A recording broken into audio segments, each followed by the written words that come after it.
leer porque si no voy a divagar, espero no aburrirlos, pero leer con buen tono. Dice, para ciertos grupos conservadores y de empresarios, la condición única y necesaria del campo mexicano es que bueno, como lo acaban de demostrar las compañeras, que el campo mexicano sea, comillas, un destino seguro del financiamiento bancario y de la inversión productiva, comillas. Los planteamientos que constantemente hacen se refieren a los mecanismos para, cito, integrar al desarrollo al México pobre. Fin de la cita. Cifrando su confianza en la idea de que, ellos dicen, afortunadamente, así lo dicen los empresarios, la gente sin preparación es muy hábil con sus manos. Si se le capacita, afirman, constituirá una enorme fuerza económica. Hasta ahí la cita. Estos son compañeros de la Coparmex, compañeros entre ellos, no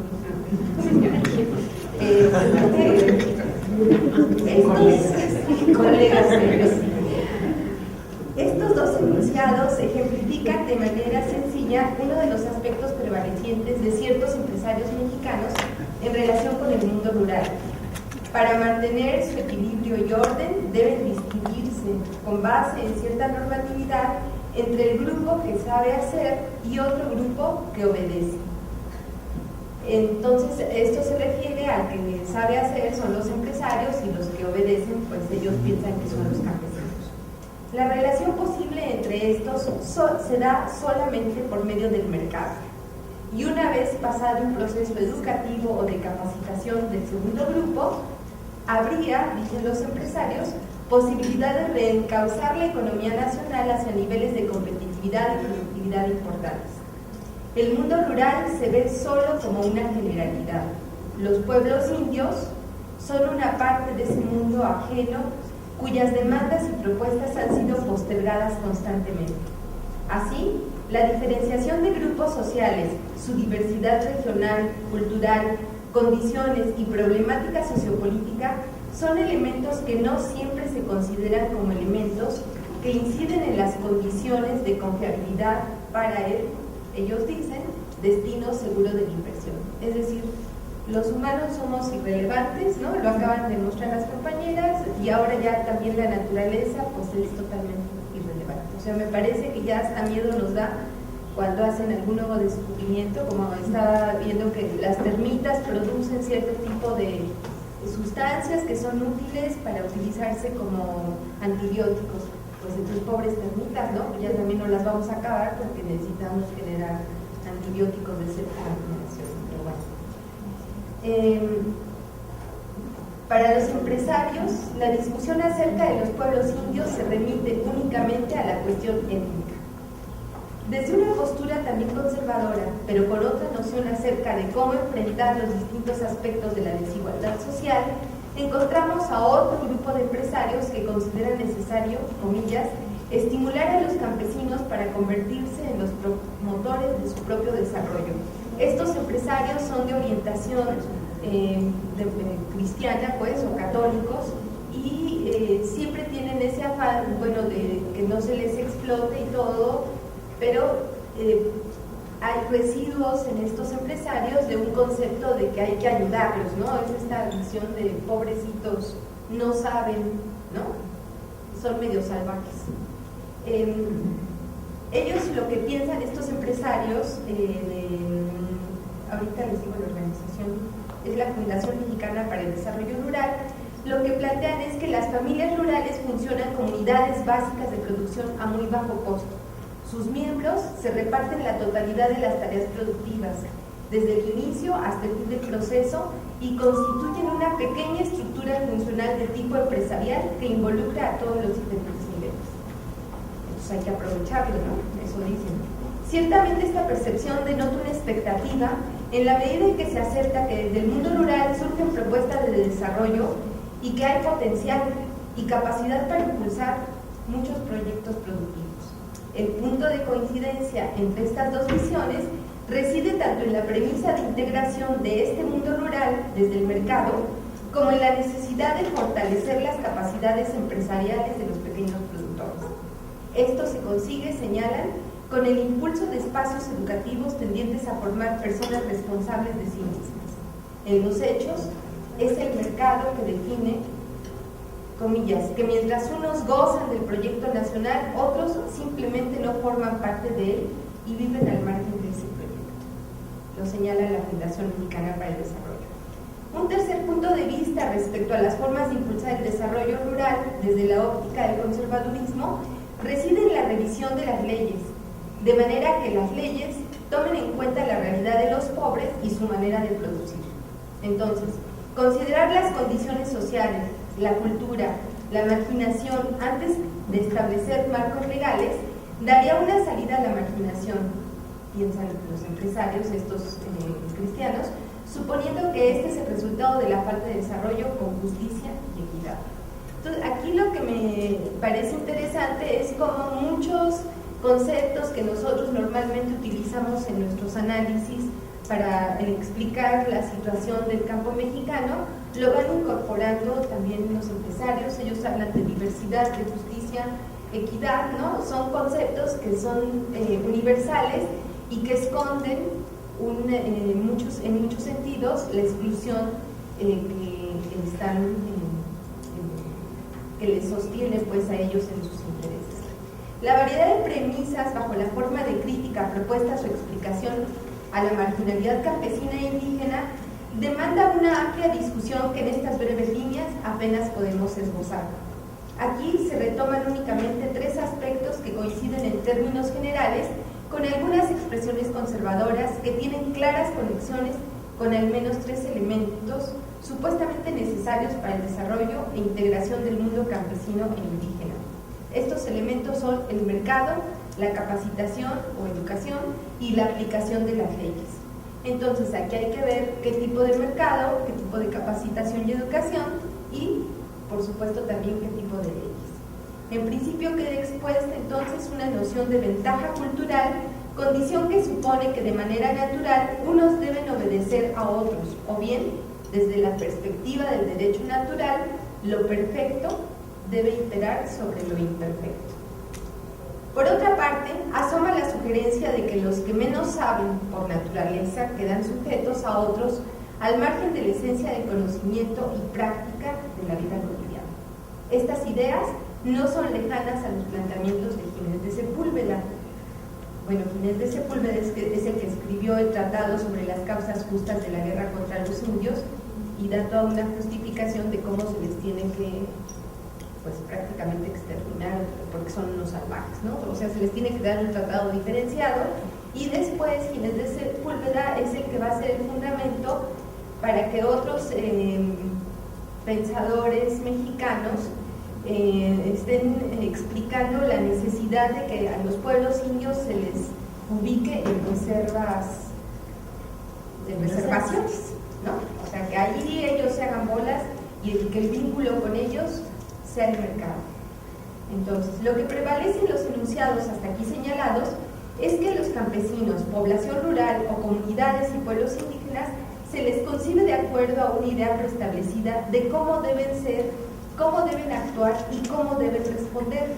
No se les reconoce de acuerdo con la concepción de que el sujeto rural tiene una noción y una práctica que es responsable consigo misma, pues, ¿no? Son potencialmente reconocibles solo en la medida en que se incorporen los pueblos indios, involucren o incluyan en algunas de las fórmulas propuestas para que, como se dijo, formen parte del proyecto nacional. O sea, ¿de qué manera los pueblos indios, esos otros que son salvajes, maleducados, que no tienen interés en comprender la cultura, en modernizarse, ¿cómo le vamos a hacer? Bueno, pues nada más a partir del mercado, ¿no? Y entonces, como dándoles palos, extrayéndoles, quitándoles la tierra, todo lo que sea, para o eliminarlos o que aprendan otras formas, ¿no? O sea, de cómo comportarse, digamos. En este sentido, lo notable es la omisión que se hace del sujeto vivo del medio rural. Se les identifica como fuerza de trabajo potencialmente redituable, pero no es común, o tal vez no sea factible, encontrar un reconocimiento de los pueblos indios como partícipes de una unidad de cultura, es decir, no se les reconoce su lengua, creencias comunes, instituciones sociales propias, etc. Esta es una lucha que los pueblos indios pues emprenden sistemáticamente y que ahí reside la dignidad y el respeto que les merecen, ¿no? Yola y Oli. O con las constantes agresiones y cercos de violencia para impedir el desarrollo de propuestas autonomistas. Como ejemplo de las diversas posturas en torno a este debate, hay autores que para los empresarios siguen siendo muy importantes. Uno de estos es Toribio Esquivel Obregón, así se llama, no sé. Este es un autor de fines del siglo XIX y principios del siglo XX. Entonces, la verdad es que lo enojoso de todo esto es cómo este juego que hay entre conservadores y liberales, ¿no? En donde nuestros neoliberales de ahora, en realidad lo que les da sustento a todas sus ideas es la de los conservadores de fines del siglo XIX y principios del siglo XX. Entonces, este juego de contradicciones pues, que es muy interesante y que tiene que ser sujeto de otro análisis, ¿no? La importancia de conocer estas ideas y formas de concepción de dominio es importante, pues se encuentra tal vez de manera sutil, a veces no mucha, entre algunos grupos empresariales que se han manifestado con preocupación por la situación en el medio rural, en donde solo alcanzan a ver la realidad campesina, pero no la indígena. Entonces,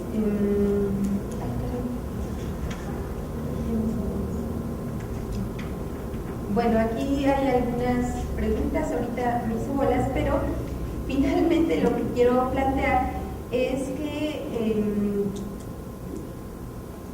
no se ha resuelto, o sea, desde los grupos conservadores de gobernantes, pues, la manera de mantener la cultura de los pueblos indios. O sea, persiste la idea de que es el gobierno el que tiene que generar estas ideas de cómo cómo vamos a hacer nosotros para que ellos, ¿no?, los otros, mantengan sus formas de vida y de cultura. Y entonces cuando los pueblos indios manifiestan, nosotros tenemos nuestras propuestas de cómo mantener nuestras formas de gobierno, nuestras tierras, nuestras culturas, etcétera. Entonces, bueno, eso como está fuera del control gubernamental, pues eso no se hace, ¿no? Nada más quiero señalar, en consonancia con lo que también planteaban Oli y Yolanda, la existencia de estas reservas en algunos países, como por ejemplo en Costa Rica, hay casi son 30 reservas de los pueblos indios y operan como lugares de visita turística, en donde los indios se exhiben, pues, o sea, son objetos, sí, claro, ¿no? Entonces hay hasta horarios para hacer el tour y que así como ¿no? A tal hora van a comer, a tal hora va a estar el consejo de ancianos y usted pásele, puede ver cómo funcionan y tomarse la foto, ¿no? En Estados Unidos esta es una práctica desafortunadamente muy común, donde incluso también la gente no solo puede pasar y tomar fotos, sino ver cómo comen, cómo cocinan y se les invita, ¿no? Va a haber la ceremonia tal, y entonces como si fuera en una plaza de toros, allí actúan y la gente paga por ver el espectáculo. Entonces, bueno, son cosas, a mí me parece que son realmente graves y escandalosas. También me parece escandaloso que Lula da Silva, ¿no?, ese personaje que está guapo, también durante su gestión aprobó la creación de reservas, ¿no? O sea, porque él encontró que la forma mejor para resolver el problema de las demandas de tierras y la preservación de los territorios en el Amazonas que le tocaba, él decidió que lo mejor era crear reservas. Entonces, allí sí, tal vez hay que reflexionar también en positivo de cómo toda la legislación que tenemos en torno al campo mexicano, pues sí tenemos un punto de referencia que sí es radicalmente distinto, pues que nos coloca en otra situación, a veces se nos olvida, ¿no?, un poco. Entonces, yo creo que en ese sentido las luchas de los pueblos que defienden su derecho a la autonomía adquieren mayor relevancia, pues la emergencia de su lucha desde una perspectiva cultural enmarca una lucha no solo por la tierra, sino por la dignidad y la defensa del reconocimiento de sus derechos, de su concepto de libertad, de su identidad y de su derecho a la autodeterminación. Eso es. Gracias.